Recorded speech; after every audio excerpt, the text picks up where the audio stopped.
नमस्कार प्यारे विद्यार्थियों। आज मैं एक ऐसा विषय लेके आया हूँ जो कोई सी परीक्षा हो उसमें काम आता है। चाहे फोर्थ ग्रेड से लेकर के राजस्थान की आरएस परीक्षा हो, सब में इसको पढ़ना पड़ता है।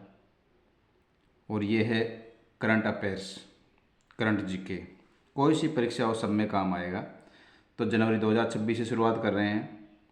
तो जनवरी 2026 का जो बहुत ही अच्छा करंट अफेयर्स जो आपकी परीक्षा में, इसमें बहुत सारे प्रश्न मिलेंगे।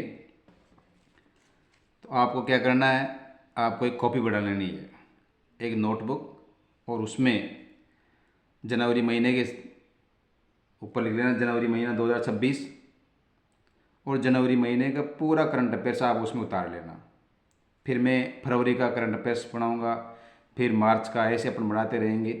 और जब तक एग्ज़ाम आएंगे, जैसे एसआई का एग्ज़ाम है या फिर और सेकंड ग्रेड टीचर का एग्ज़ाम है, तो इनमें जब तक बहुत सारा मैटर अपने पास हो जाएगा और इनमें से बहुत सारे प्रश्न अपने को करंट अफेयर्स के मिलेंगे।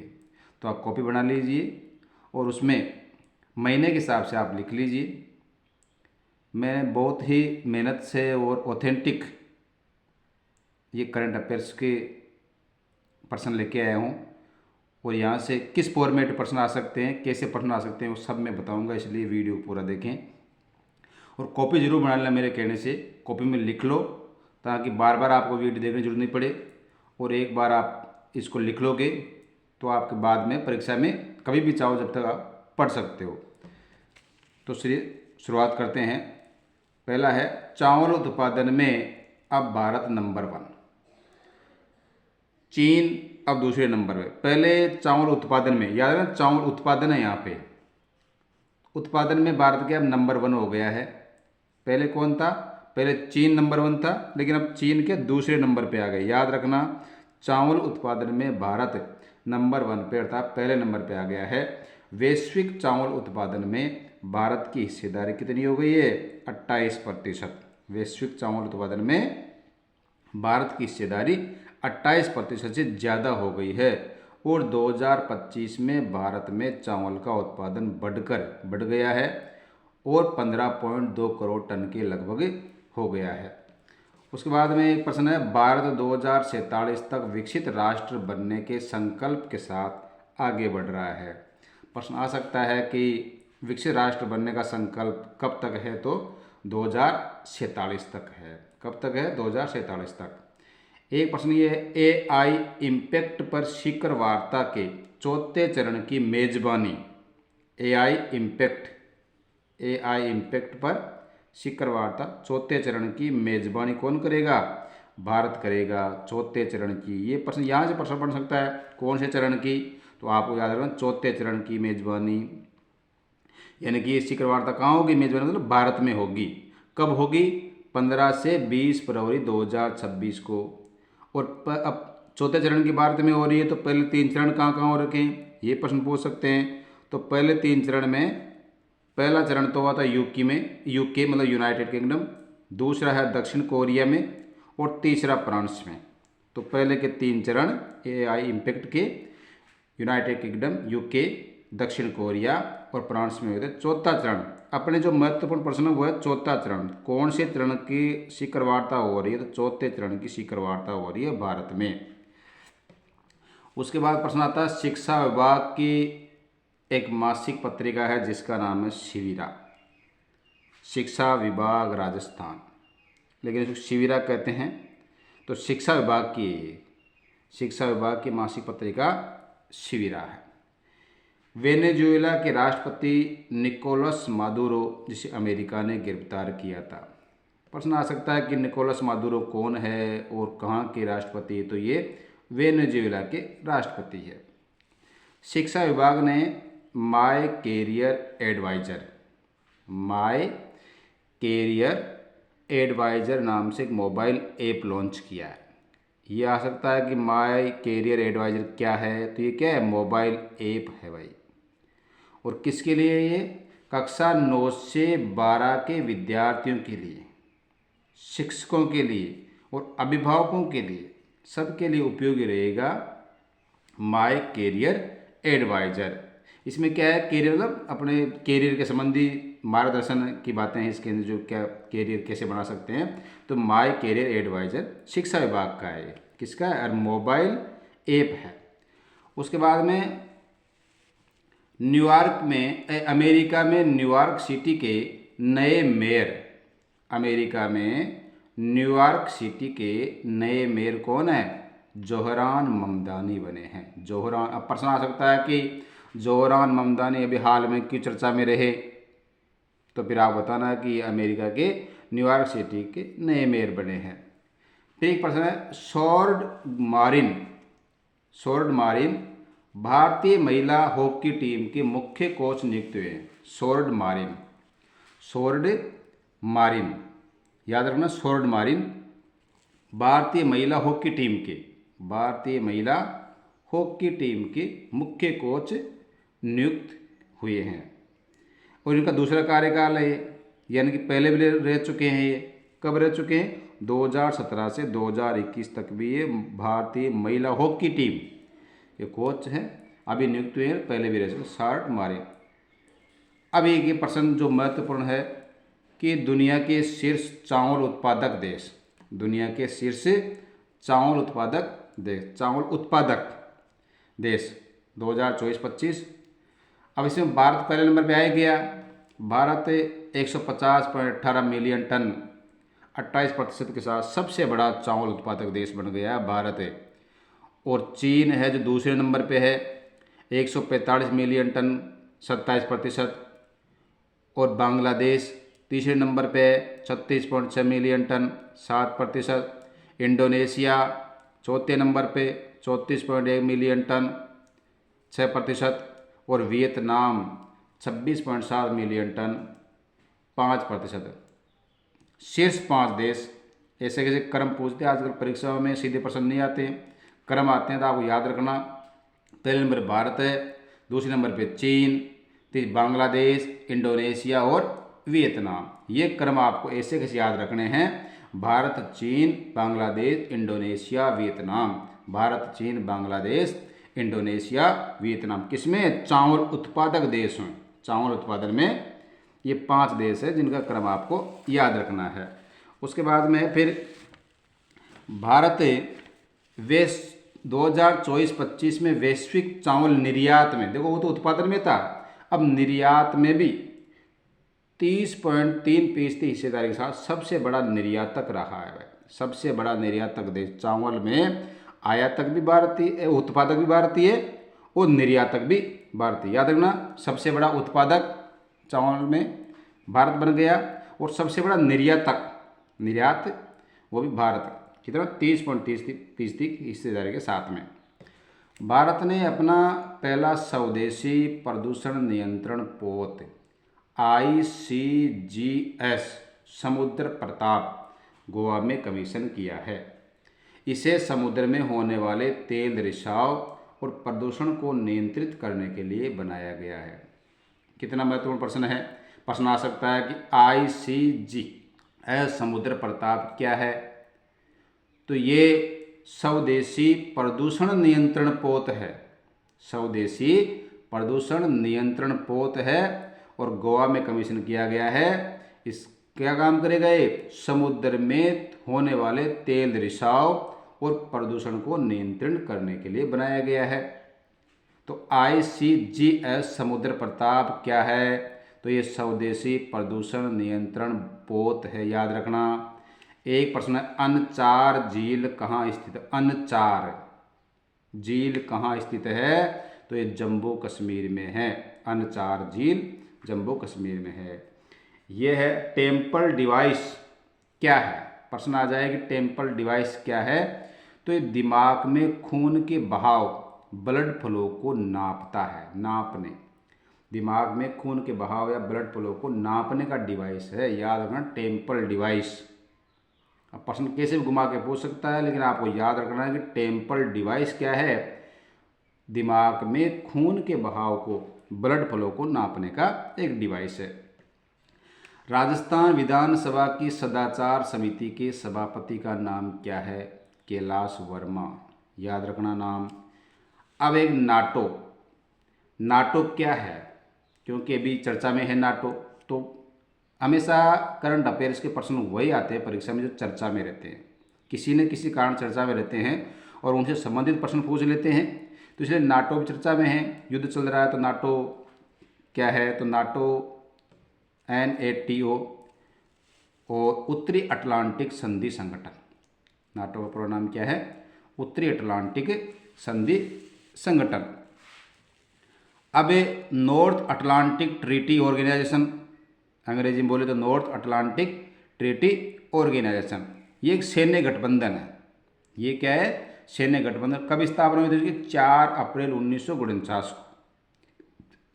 मुख्यालय कहाँ है इसका, ब्रुसेल्स, बेल्जियम में। कुल सदस्य देश कितने इसमें, 32। वर्तमान में नाटो में कुल सदस्य देश 32 है, जिसमें यूरोप के 30 है और उत्तरी अमेरिका के 2 देश है। नाटो का जो अनुच्छेद है 5, उसके अनुसार यह है कि किसी एक सदस्य देश पर हमला सभी सदस्य देशों पर हमला माना जाएगा। इनके नाटो अनुच्छेद 5 में लिखा हुआ है कि किसी एक सदस्य पर अगर हमला हो गया तो सभी सदस्य उसका जवाब देंगे। नाटो का उद्देश्य क्या है, नाटो का उद्देश्य है सदस्य देशों की सामूहिक रक्षा करना, यूरोप और उत्तरी अटलांटिक में स्थिरता करना, आतंकवाद, साइबर हमलों और बाहरी सैन्य खतरे से बचाव, ये नाटो का उद्देश्य है। वर्तमान महासचिव कौन है इनके नाटो के, तो मार्क रूटे। मार्क रूटे वर्तमान महासचिव नाटो के मार्क रूटे है। और नवीनतम 32वां सदस्य स्वीडन है, जो 7 मार्च 2024 को बना था। तो ये याद रखने की बात है कि स्थापना कब हुई थी, तो 4 अप्रैल 1949 को हुई थी। कुल सदस्य देश कितने हैं, तो 32 है, और नाम आपको याद रखना ही है। इसके बाद में फिर EB4 वीज़ा, EB4 वीज़ा, ये भी बहुत महत्वपूर्ण प्रश्न है, यह आज परीक्षा प्रश्न आ सकता है। क्या है, ई प्रोडक्शन इन्वेस्टमेंट बिजनेस, ये वीज़ा भारत द्वारा, किसके द्वारा, भारत द्वारा चीनी नागरिकों के लिए शुरू किया गया। याद रखना EB4 वीज़ा कौन से देश के नागरिकों के लिए है, तो चीनी नागरिकों के लिए। ये यहाँ से प्रश्न आएगा, कौन देश के, चीनी नागरिकों के लिए शुरू किया गया है, जो एक नया इलेक्ट्रॉनिक बिजनेस वीज़ा है। इलेक्ट्रॉनिक बिजनेस वीज़ा है। भारत ने चीनी बिजनेस ट्रेवलर्स के लिए वीज़ा शुरू किया है और इससे भारत में 6 महीने की अनुमति मिलती है। कितने महीने की मिलती है, 6 महीने की। अब इसको प्रश्न कैसे पूछ सकते हैं, जैसे EB4 वीज़ा क्या है, पहला थी। दूसरा, इसका पूरा नाम ई प्रोडक्शन इन्वेस्टमेंट बिजनेस। तीसरा, कौन से देश के लिए, चीनी नागरिकों के लिए। क्या ये इलेक्ट्रॉनिक बिजनेस वीज़ा है। कितने महीने तक रह सकते हैं, भारत में 6 महीने तक ठहरने की अनुमति है। तो इस तरीके से आपको याद रखना। नागौर में उगने वाले औषधीय पौधे नागौरी अश्वगंधा को GI टैग मिला है। नागौरी नाम से पता चल जाएगा, नागौरी अश्वगंधा नागौर में उगती है, GI टैग मिला है। ये और महत्वपूर्ण प्रश्न, VBG राम जी, आपने सुना होगा, VBG राम जी भी चर्चा में हैं। तो क्या है ये, विकसित भारत रोजगार एवं आजीविका मिशन ग्रामीण गारंटी अधिनियम 2025, जो मनरेगा था उसको संशोधित करके ये बनाया गया, विकसित भारत रोजगार एवं आजीविका मिशन ग्रामीण गारंटी अधिनियम 2025, VBG राम जी। इसके तहत जो पहले ग्रामीण क्षेत्रों में 1 वर्ष में रोजगार की गारंटी 100 दिन की थी, अर्थात 100 दिन का रोजगार प्रदान किया जाता था, उसको बढ़ा करके कितना कर दिया गया, 125 दिन कर दिया गया है। इसको याद रखना, 125 दिन, अर्थात 25 दिन और बढ़ा दिए गए। 100 तो पहले थे ही, अब 25 दिन बढ़ा करके 125 दिन रोजगार की गारंटी फिक्स कर दी गई है ग्रामीण क्षेत्रों में, और नाम दे दिया गया VBG राम जी। सामाजिक न्याय एवं अधिकारिता मंत्री कौन है, अविनाश गहलोत है। उसके बाद अंतर्राष्ट्रीय ऊंट महोत्सव बीकानेर में मनाया गया है। राजस्थान में भाजपा के पूर्व प्रदेशाध्यक्ष भाजपा के डॉक्टर सतीश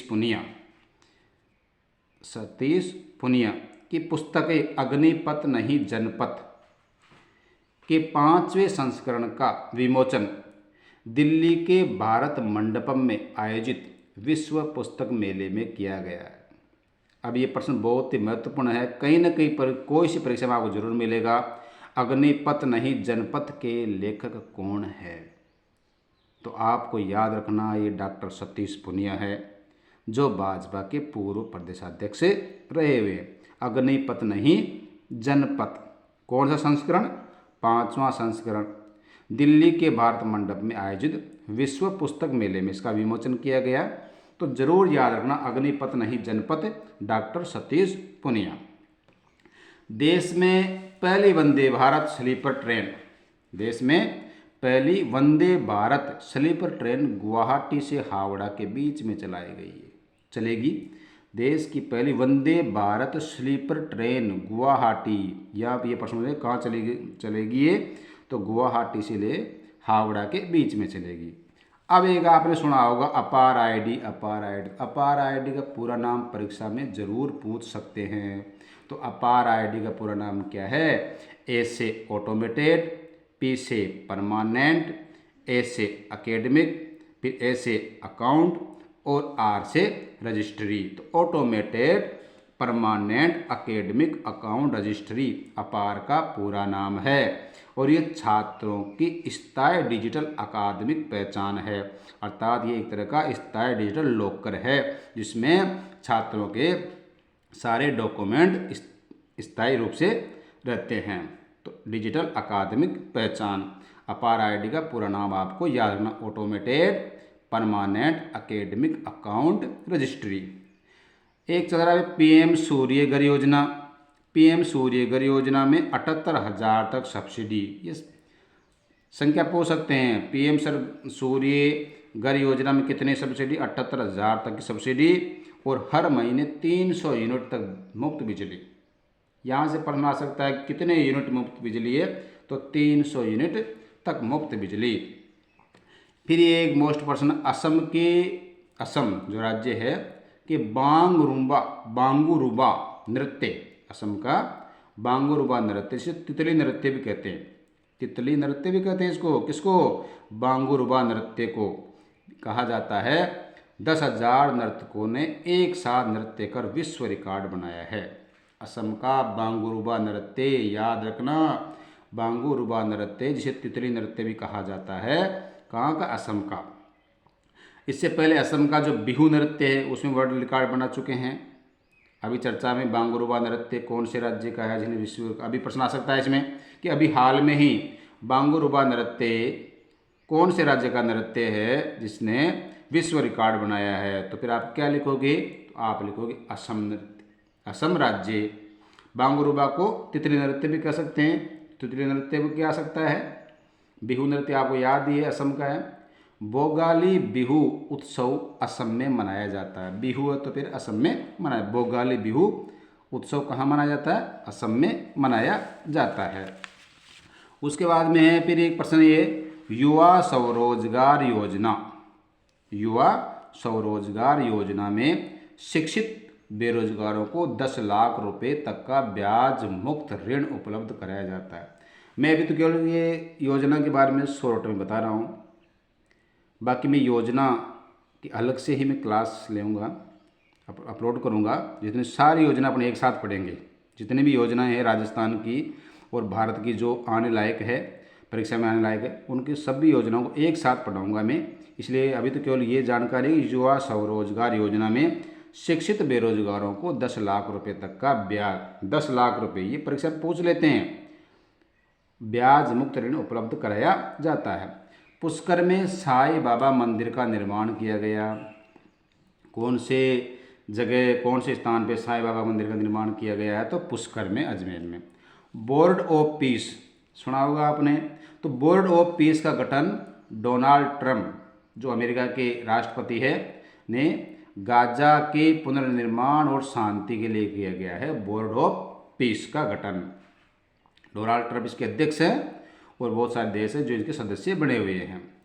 फिर है गीतकार और अभिनेता पीयूष मिश्रा को श्री द्वारका प्रसाद अग्रवाल सम्मान से नवाजा गया है।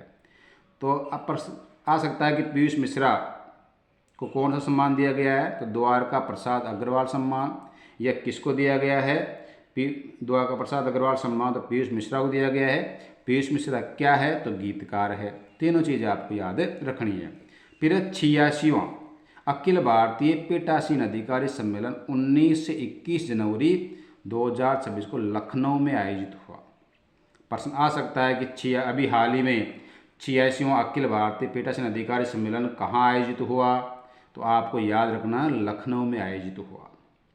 कौन से क्रम का, 86वें नंबर का अखिल भारतीय पीठासीन अधिकारी सम्मेलन लखनऊ में आए। याद रखना लखनऊ, परीक्षा में प्रश्न आ सकता है। नितिन नवीन भाजपा के 12वें अध्यक्ष निर्वाचित हुए हैं। अभी भाजपा के 12वें नंबर के अध्यक्ष कौन निर्वाचित हुए हैं, नितिन नवीन। इनका क्या नाम है, नितिन नवीन। फिर अटल पेंशन योजना, आपने नाम सुन रखा होगा, अटल पेंशन योजना को वित्त वर्ष 2030 से 31 वर्ष बोले 2031 तक बढ़ाने की मंजूरी दे दी गई है। तो अटल पेंशन योजना को कब तक बढ़ा दिया गया है, 2030-31 तक, या वर्ष है तो 2031 तक। कब शुरू हुई थी, 9 मई 2015 को शुरू हुई थी। अब ये प्रश्न ये नहीं पूछेंगे कब शुरू हुई थी, लेकिन ये पूछेंगे कब तक बढ़ाया गया है। अटल पेंशन योजना को कब तक बढ़ाने की मंजूरी प्रदान की गई है, तो ये यहाँ से प्रश्न आएगा 2030-31 वित्त वर्ष 2030-31 या 2001। अब ये तो कंफ्यूज करेगा, बहुत सारे वित्त वर्ष दे देंगे आपको, फिर आप सोचते रह जाएंगे परीक्षा में कौन सा आएगा कौन सा है। तो वित्त वर्ष 2030-31 तक बढ़ाने की मंजूरी दी अटल पेंशन योजना को, जो 9 मई 2015 को शुरू हुई थी। कुंभलगढ़ वन्य जीव अभ्यारण्य क्षेत्र को इको सेंसिटिव जोन घोषित किया है। कौन से को, कुंभलगढ़ वन्य जीव अभ्यारण्य को। ये प्रश्न बहुत ही महत्वपूर्ण है। एक्सरसाइज दोस्ती, ये भारत, मालदीव और श्रीलंका 3 देश है, याद रखना। भारत, मालदीव और श्रीलंका का संयुक्त समुद्री अभ्यास है और अभ्यास 2026 का 17वां संस्करण माले में शुरू हुआ है। कहाँ शुरू हुआ है, माले में। क्या ना, एक्सरसाइज दोस्ती, और कितने देश शामिल है इसमें अभ्यास में, संयुक्त समुद्री अभ्यास है, भारत है, मालदीव है, श्रीलंका। ये अब प्रश्न कैसे आएगा, एक्सरसाइज दोस्ती कौन से देशों का संयुक्त समुद्री अभ्यास है, तो आपको याद रखना भारत का है, मालदीव का है और श्रीलंका का, 3 देशों का है। ये चीज़ आप याद रखना, लिख लेना। अन्नायडीपुरम उत्सव केरल में मनाया जाता है। अन्नायडीपुरम उत्सव केरल में मनाया जाता है। 25 जनवरी 2026 को 16वां राष्ट्रीय मतदाता दिवस का राज्य स्तरीय समारोह का आयोजन जयपुर में हुआ। याद रखना 16वां राष्ट्रीय मतदाता दिवस जयपुर में। प्रश्न आ सकता है कि राष्ट्रीय मतदाता दिवस का राज्य स्तरीय समारोह का आयोजन कहाँ हुआ, कौन से जिले में हुआ, तो याद रखना जयपुर में हुआ है। कौन से नंबर का है, 16वें नंबर का, और जयपुर में आयोजन हुआ। ओडिशा राज्य ने गुटखा, पान मसाला और सभी तंबाकू व निकोटिन युक्त उत्पादों के निर्माण, भंडारण और बिक्री पर रोक लगा दी है। तो ओडिशा राज्य है ना, इसने गुटखा के, पान मसाला, इस तंबाकू निर्माण पे, भंडारण और बिक्री सब पे रोक लगा दी। याद रखना ओडिशा राज्य ने। गुजरात के साणंद जगह में देश की पहली integrated private satellite manufacturing unit पामनारो की शुरुआत की है। गुजरात के साणंद में देश की पहली integrated private satellite manufacturing unit पामनारो, याद रखना पामनारो की शुरुआत की है। उसके बाद में फिर है पीएमओ प्रधानमंत्री कार्यालय। पीएमओ मतलब प्रधानमंत्री कार्यालय के नए भवन का नाम क्या हो गया, सेवा तीर्थ। प्रधानमंत्री कार्यालय के नए भवन का नाम सेवा तीर्थ, जिसमें और इसी में शिफ्ट होगा ये। पहले क्या कहते हैं इसको, अभी क्या कहते हैं, 7 लोक कल्याण मार्ग। प्रधानमंत्री कार्यालय को वर्तमान में 7 लोक कल्याण मार्ग, उसे पंचवटी भी कहते हैं। और ये प्रधानमंत्री कार्यालय नए भवन सेवा तीर्थ में शिफ्ट होगा। याद रखना, सेवा तीर्थ प्रधानमंत्री कार्यालय। रास्ता खोलो अभियान जयपुर जिले में शुरू किया गया। प्रश्न आ सकता है कि रास्ता खोलो अभियान कौन से जिले में शुरू किया गया? जयपुर जिले में शुरू किया गया। एक सवाल बोर्ड द्वीप चर्चा में भी है, तो कौन से देश का हिस्सा है ये? नॉर्वे का हिस्सा है। सवाल बोर्ड द्वीप नॉर्वे का हिस्सा है। यह है जस्टिस रेवती मोहित डेरे, मेघालय हाई कोर्ट की पहली महिला मुख्य न्यायाधीश बनी है। जस्टिस रेवती मोहित डेरे क्यों चर्चा में है? तो आप क्या बताओगे? मेघालय हाई कोर्ट की पहली महिला मुख्य न्यायाधीश बनी है। या फिर ऐसे प्रश्न पूछ सकते हैं कि अभी हाल ही में जस्टिस रेवती मोहित डेरे चर्चा में रही है, वो कौन से राज्य की पहली महिला मुख्य न्यायाधीश बनाई गई है? तो आपको याद रखना, मेघालय की मुख्य न्यायाधीश। इसके नाम से कई प्रश्न बना सकते हैं घुमा घुमा करके, तो आप याद रखना, जस्टिस रेवती मोहित डेरे मेघालय हाई कोर्ट की पहली महिला मुख्य न्यायाधीश बनाए। और ये बहुत ही महत्वपूर्ण प्रश्न, पंकुड़ी। पंकुड़ी क्या है ये? पंकुड़ी प्रश्न आ सकता है कि पंकुड़ी क्या है? तो देखिए, महिला एवं बाल विकास मंत्रालय भारत सरकार ने महिलाओं और बच्चों से जुड़ी योजनाओं के लिए पंकुड़ी डिजिटल पोर्टल लॉन्च किया है। तो पंकुड़ी क्या है? डिजिटल पोर्टल है। याद रखना, पंकुड़ी क्या है? डिजिटल पोर्टल है।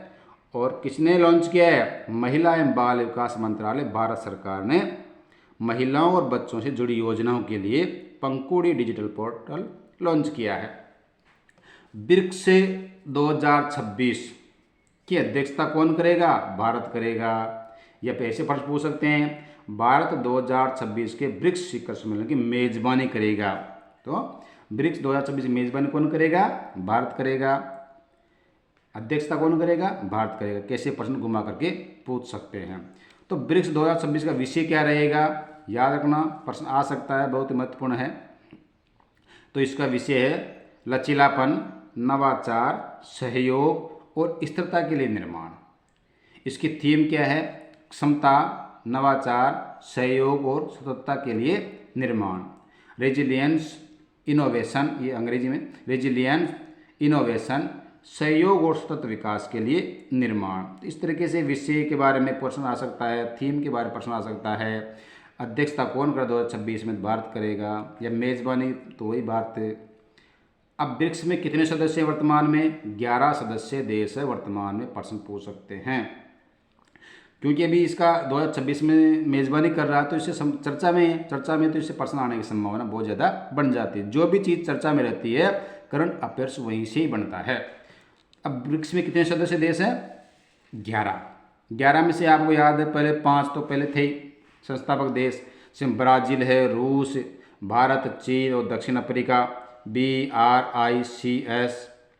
और 6 याद रखना आपको, सऊदी अरब, संयुक्त अरब, सऊदी अरब पहला, संयुक्त अरब अमीरात दूसरा, ईरान, इथोपिया, इंडोनेशिया और मिस्र।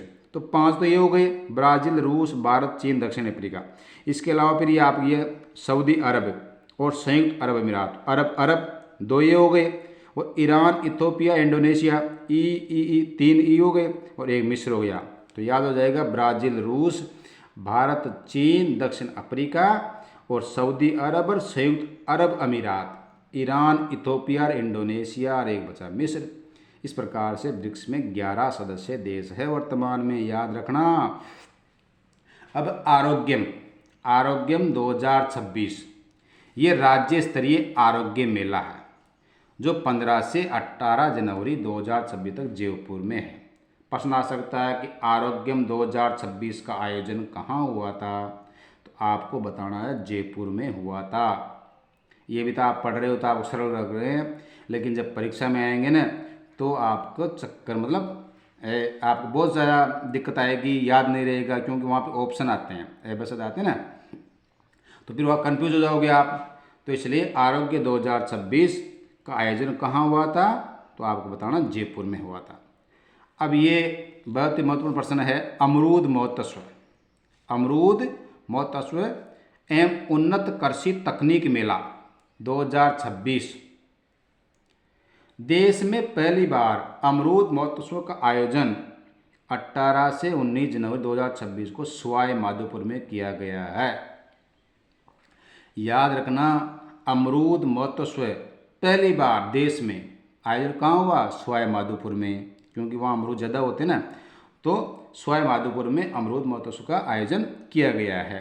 तो याद रखना, अमरूद महोत्सव का आयोजन कहाँ किया गया, तो सवाई माधोपुर में किया गया है। बहुत महत्वपूर्ण प्रश्न, क्योंकि पहली बार हो रहा तो महत्वपूर्ण बन ही रहा है। कृषि मंत्री कौन राजस्थान के, किरोड़ीलाल मीणा। एक प्रश्न है, टाइलर पर्यावरण पुरस्कार अमेरिकी वैज्ञानिक टोबी किर्श को दिया गया है। टाइलर पर्यावरण पुरस्कार अमेरिकी वैज्ञानिक टोबी किर्श को दिया गया है। उसके बाद में फिर अंतरिक्ष यात्री और वायुसेना में कैप्टन शुभांशु शुक्ला को वीरता पुरस्कार अशोक चक्र से सम्मानित किया गया है। अंतरिक्ष यात्री आपने सुना होगा, शुभांशु शुक्ला अंतरिक्ष में, तो ये वीरता पुरस्कार अशोक चक्र से सम्मानित किया गया, अंतरिक्ष यात्री है ये। अलवर और जयपुर रेलवे स्टेशन को ऊर्जा संरक्षण पुरस्कार से सम्मानित किया गया है। अलवर और जयपुर रेलवे। भारत और यूरोपीय यूनियन में 27 देश है, याद रखना, यूरोपीय यूनियन में कितने देश है, 27 देश है में भारत और यूरोपीय यूनियन, जिसे ईयू भी बोलते हैं, इनके मदर ऑफ ऑल डील्स के लिए रजामंदी हुई है। प्रश्न आ सकता है कि मदर ऑफ ऑल डील्स किसके मध्य हुए, ये व्यापार डील है, ये भारत और यूरोपीय यूनियन के मध्य हुए हैं, और यूरोपीय यूनियन में 27 देश शामिल है। यूरोपीय यूनियन ईयू भी बोलते हैं कि अध्यक्ष कौन है, उर्सुला वान डेर लेयन, जो 77वें गणतंत्र दिवस समारोह की 2026 की मुख्य अतिथि भी थी भारत की। यूरोपीय यूनियन ईयू काउंसिलिंग बोलते हैं या परिषद बोलते हैं, इसके अध्यक्ष कौन है, एंटोनियो कोस्टा। यूरोपीय यूनियन के ईयू की अध्यक्ष तो उर्सुला वान डेर है, और यूरोपीय यूनियन की काउंसिलिंग की अध्यक्ष, परिषद की अध्यक्ष एंटोनिया कोस्टा है। सिमरन बाला गणतंत्र दिवस परेड में सीआरपीएफ दस्ते का नेतृत्व किया। प्रश्न आ सकता है कि अभी चर्चा में सिमरन बाला क्यों रही, अभी हाल ही में सिमरन बाला चर्चा में रही तो क्या थी, तो उसने गणतंत्र दिवस परेड में सीआरपीएफ दस्ते का नेतृत्व किया है।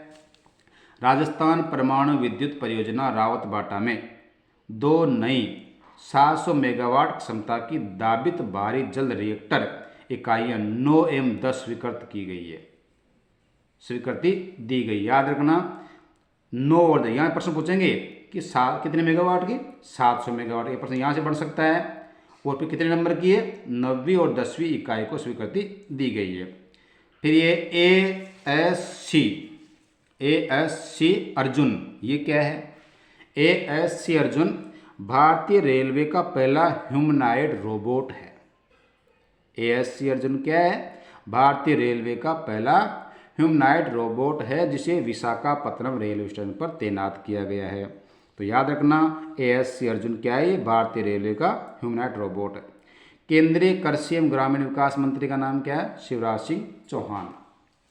जैसलमेर में आयोजित मरु महोत्सव कहाँ आयोजित हुआ था, जैसलमेर में मनीष पंवार को मिस्टर डेजर्ट तथा कुसुम को मिस मूमल चुना गया। जैसलमेर में आयोजित मरु महोत्सव में मनीष पंवार को मिस्टर डेजर्ट तथा कुसुम को मिस मूमल चुना गया है। उसके बाद में थल सेना प्रमुख कौन है, उपेंद्र द्विवेदी है। 78वें सेना दिवस 15 जनवरी 2026 को सेना दिवस परेड का आयोजन जयपुर में हुआ। याद रखना, 78वें सेना दिवस के 15 जनवरी 2026 को सेना दिवस परेड का आयोजन कहाँ हुआ था, जयपुर में हुआ था। जून 2025 में ईरान से भारतीयों को लाने के लिए ऑपरेशन सिंधु तथा जनवरी 2026 में ईरान से भारतीयों की वापसी के लिए ऑपरेशन स्वदेश चलाया गया है। याद रखना, ऑपरेशन सिंधु तो जून 2025 में लाए थे, तब ईरान से लाए थे। कौन से देश से? ईरान से भारतीयों को लाने के लिए जून 2025 में ऑपरेशन सिंधु तथा जनवरी 2026 में ईरान से ही भारतीयों को वापसी के लिए ऑपरेशन स्वदेश चलाया गया था। याद रखना है। असम के प्रसिद्ध संगीतकार और गायक समर हजारिका का निधन हो गया। अब प्रश्न कैसे आएगा यहाँ से?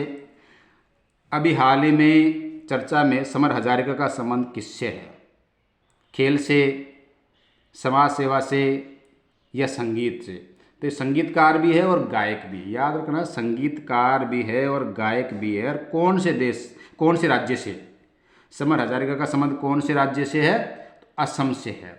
असम के प्रसिद्ध संगीतकार और गायक समर हजारिका का निधन हुआ। क्यूबा के राष्ट्रपति मिगुएल डियाज कानेल है। क्यूबा के राष्ट्रपति कौन है? मिगुएल डियाज कानेल है। याद रखना। इस प्रकार ये जनवरी महीने का करंट अफेयर्स पूर्ण हुआ है और अब मैं फरवरी महीने का करंट अफेयर्स बना रहा हूँ, उसको मैं अपलोड कर दूंगा। एक कॉपी बना लीजिए और कॉपी में लिखते रहिए, क्योंकि बाद में आपको परीक्षा के समय आप तुरंत इसको देख करके चले जाओ, याद करके चले जाओ। 2-2, 3-3 बार इसको पढ़ना, याद करना। बहुत ही महत्वपूर्ण प्रश्न है, बहुत ही मेहनत से बनाया हूँ और बिल्कुल ऑथेंटिक है। और आपकी परीक्षा में आने वाले प्रश्न हैं, इसे ज़रूर पढ़ें। चैनल को सब्सक्राइब करें। धन्यवाद।